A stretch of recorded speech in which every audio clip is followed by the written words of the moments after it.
What's up everyone, back for another beer review, and today I'll be reviewing a beer from the Trillium Brewing Company, and they are headquartered in Boston, Massachusetts, and this is their boat under train, under car, under plane. So they're calling this one a pale ale that comes in at 5.5% alcohol by volume. No IBUs listed in time of review. This can is approximately 3.5 weeks old, so it's been quite a long time since I've reviewed a beer from Trillium on the channel, if we don't count their collaboration with Dogfish Head, which I reviewed back in 2022, but I did not review the Trillium brewed version. I reviewed the Dogfish Head brewed version. So the last time I actually reviewed a beer from Trillium, back in September of 2019, so over 4 years ago. Now, the reason for that is because we do not get any distribution of Trillium here in the Buffalo, New York area up until recently. This year, they have had a couple of drops of Trillium cans, and recently, about 2 weeks ago, there was another drop, so I was able to pick up a can of this. By the time I got to the couple beer stores I went to, most of the other stuff was gone, so this was the last remaining beer, so I thought I would give it a go. So this one is brewed with Citra, Mosaic, and Galaxy. This is the pale ale version of their plain over car, over train, over boat, which was a huge quadruple IPA. I think it was like 12%. I've never had that one before, so this is the pale ale version, and I'm here for it. So let's crack it open, get into the hashtag proper glassware. I have this Trillium glass, and I've had it for a very long time, but since I don't drink a lot of Trillium, I use it sparingly, but this is the first time in a while that I'm actually using it with a Trillium beer. And I cracked it open, it smells divine. So let's give it a pour.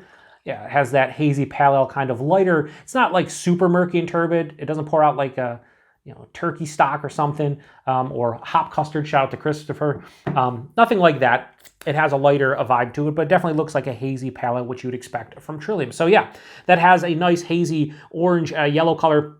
More to the orange side of things, like I said, very hazy. Can't really see through it. Had about a finger of an off-white, somewhat creamy looking head, somewhat soap sudsy. Hold it up to the light. Yeah, I can't see through it. That looks nice. And in the Trillium glass, is it hashtag proper glassware? Yes, it is. And hopefully it makes this beer taste a little better. So let's get a nose.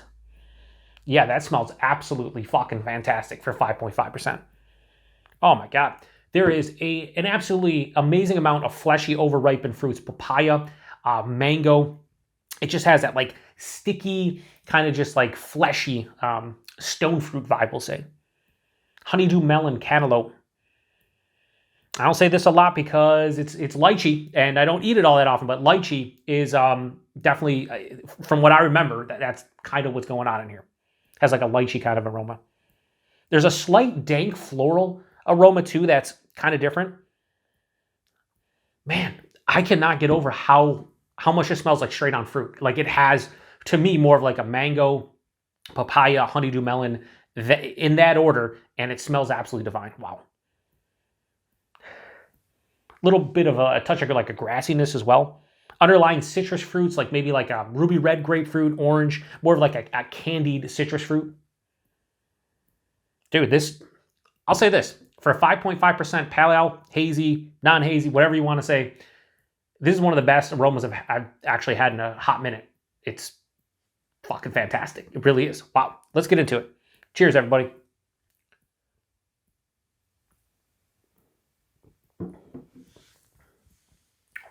Really nice beer. And I love, and whenever I drink a pale ale, I always love when I can tell it's a pale ale. And the way I can tell is because there's this underlying like grainy, like biscuity kind of malt sensation.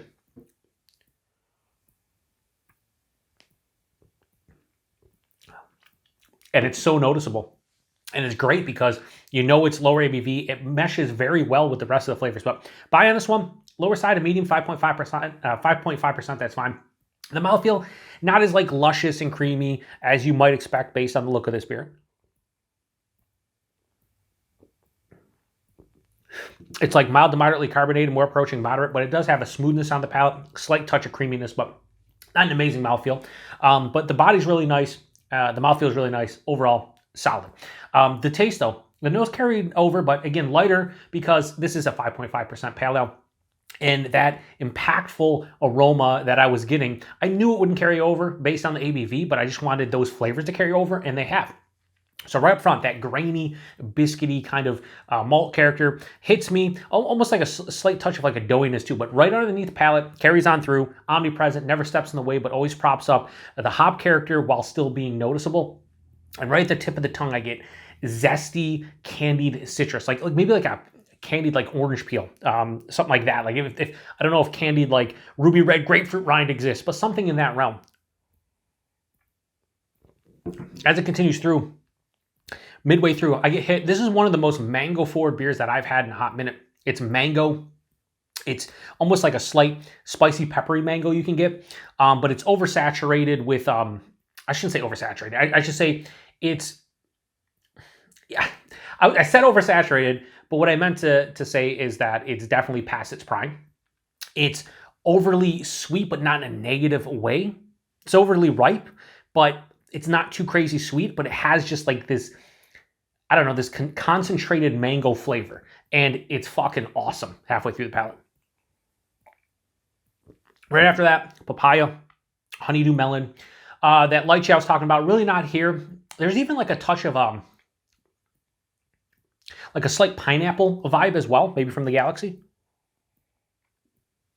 That dank berry thing you can get from Mosaic, a little bit on the finish, because this has like a little bit of a dank floral grassy finish. This finish is semi to full on dry. Very mild bitterness, but this is very dry, which makes the drinkability quite nice.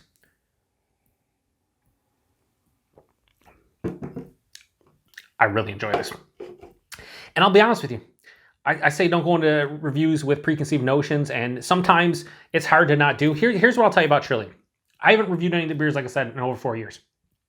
And I heard going back 2 or 3 years ago, they fell off a little bit. There was a lot of folks that weren't buying their stuff because the quality just wasn't there. And then over the past year and a half, I've heard that like they're back on track. Now, that's not the reason I haven't picked any of their stuff up. Again, we don't get distro unless I trade with somebody. I'm not getting any Trillium. But I've heard a lot of negative things about Trillium going back 2 or 3 years. Over the past year, more positive. This is really fucking good for a 5.5% hazy pale ale. It just is.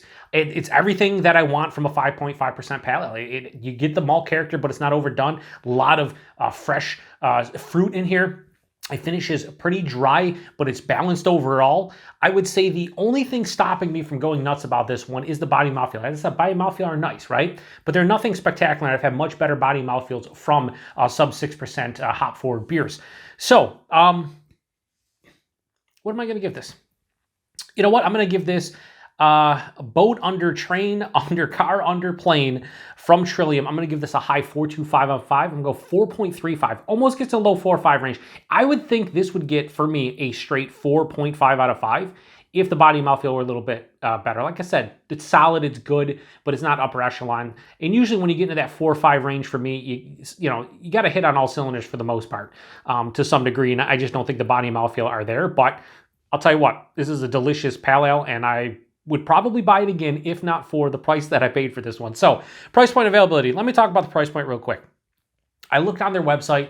They have a bunch of different locations in Massachusetts. And to buy it and pick it up at the brewery, $17.20 a 4-pack. For a 5.5% pale, might be a little high for some of you out there. But, I'm thinking like other halves of the world and whatnot. And that's pretty much in the realm, $16, $18 for the pale ale. Still a bit pricey, but, it is a 5.5% pale ale. And after drinking this, I think the price point's fine from the brewery, right?